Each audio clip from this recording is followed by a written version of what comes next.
security of our research enterprise and addressing foreign influence, while also ensuring we maintain the open science enterprise that's made us the world's leader in science and technology. Could you elaborate on how OSTP is implementing the Securing America Science and Technology Act, and what other actions you're taking to address this threat? Yes, sir. Thank you, Ranking Member Lucas. For those of you, I think you're all familiar with it, but maybe folks in the audience, this act tasks OSTP with creating an interagency working group to do exactly what the Ranking Member mentioned, and also work with the national academies to stand up a set of roundtables to basically have conversations about addressing these important issues. So as I mentioned in my opening statement, back in May 6th, actually, almost 10 months ago, we started this thing called the Joint Committee on the Research Environment, one of the main dimensions of which is the issue of research security. So the key here is balancing the openness of our research enterprise, which is so important for our success today, but also going forward, with the fact that we are in a different environment today, with countries, in particular China, that really do not hide their intentions about undermining our research enterprise, taking unfair advantage, creating unlevel playing fields, and so on. So the key here is to make sure that we put in place policies that focus on addressing those issues while not unduly tying our own hands or increasing the administrative workload so high that we now have researchers, instead of spending 44% of their time on administrative activities, they're spending 60 or 70% of their time. I can tell you that universities are taking a lot of actions on this. We are developing policy mechanisms. We actually have some policies drafted right now. They're in a very good spot. A year ago, I'm not sure I could have said that, but I think they've gotten to a very good spot of providing the appropriate balance between protecting and promoting our research enterprise. We're going to be rolling those things out. We're also working on best practices to universities, which are taking a lot of action, as I say, on their own, and also helping educate the community about what these threats are and what these challenges are.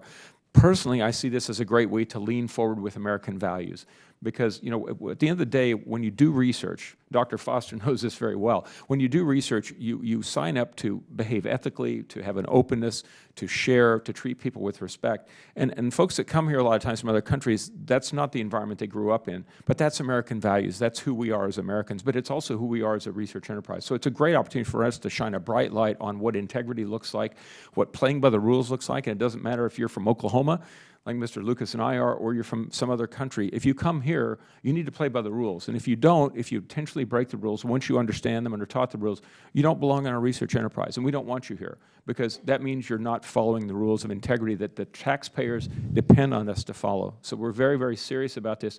We've been meeting twice a week for 10 months on this. We're driving the agenda very hard. And I really appreciate your support on this. Members of Congress have been extremely supportive. You've put several bills on the table. I think the bill that the Ranking Member mentioned is a very thoughtful bill, and we're moving aggressively forward, also engaging the national academies. Following along with the discussion that the Chair entered into on STEM education, I think you know, Doctor, I introduced the Rural STEM Education Act last fall, which is intended to address the many challenges rural schools face in providing quality STEM education. Could you please share how the administration's 5-year strategic plan for STEM education will improve engagement in underserved communities, including rural students like Oklahoma? Absolutely. It's a great question. And that second pillar of the STEM education strategic plan, which again was put in place as a whole-of-the-nation approach, everybody at the table, so that when it was issued, people in local school districts in rural areas could say, I see myself in that. I see how I could engage with that. So one of the ways we do that is that pillar of broadening participation. That doesn't just mean, race and gender and things like that. It means also rural. Every zip code in America.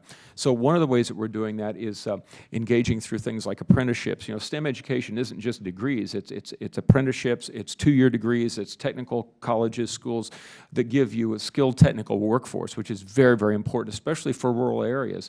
So we're working very much on that. Also bringing broadband to rural areas. That's very important for education, for STEM skills, learning online and things like that. So the American Broadband Initiative, of which OSTP is a part, the work that the FCC is doing to put out $20 billion in there, I think it's called the Connect America Initiative, and other initiatives where they're taking money from the auctions to build connectivity to rural America. And this is a huge priority for the President, really help empower education in the rural communities. So it's really, really important that we do that no part of America gets left behind.